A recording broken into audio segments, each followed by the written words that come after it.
The questions we had from our Facebook page was from people asking about the prospects for a movement growing out of the conflict in Ferguson and the role of police and the militarization of our police in our society. Do you see any prospects for a broad anti-racist social justice movement coming out of that mobilization?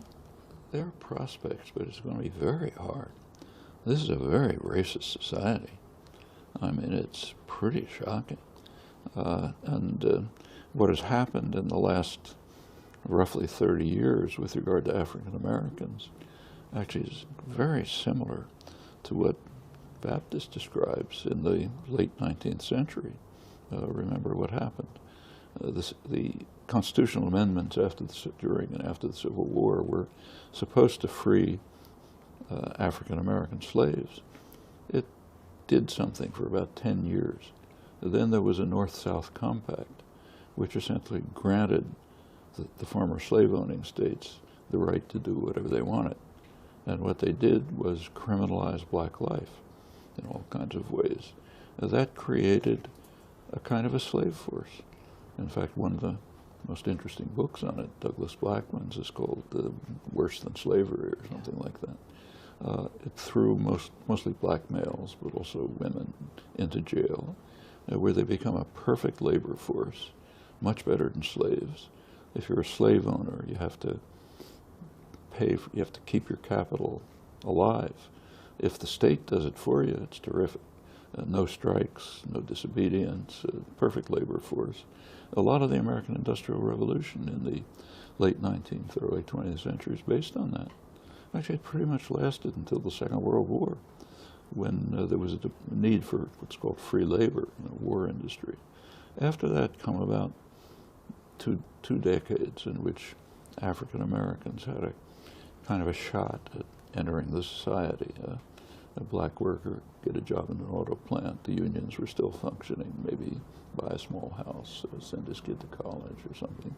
By the 1970s or 80s, it's going back to criminalization of black life. It's called the drug war, which is a racist war. Ronald Reagan was an extreme racist, didn't hide it. And the whole drug war, so-called, is designed from policing up to eventual release from prison to make it impossible for the black male community and more women and more Hispanics to be part of the society. In fact, if you look at American history, the first slaves came in 1619. I mean, that's half a millennium. There have been about 3 or 4 decades in which African Americans had a limited degree of freedom. Not entirely, but at least some. Now, of course, it's for black elites, there's some privileges, but I'm talking about the mass of the population, which has been recriminalized and incidentally also turned into a slave labor force. There's prison labor, for example. Well, this is American history. To break out of that is no small trick. Yeah.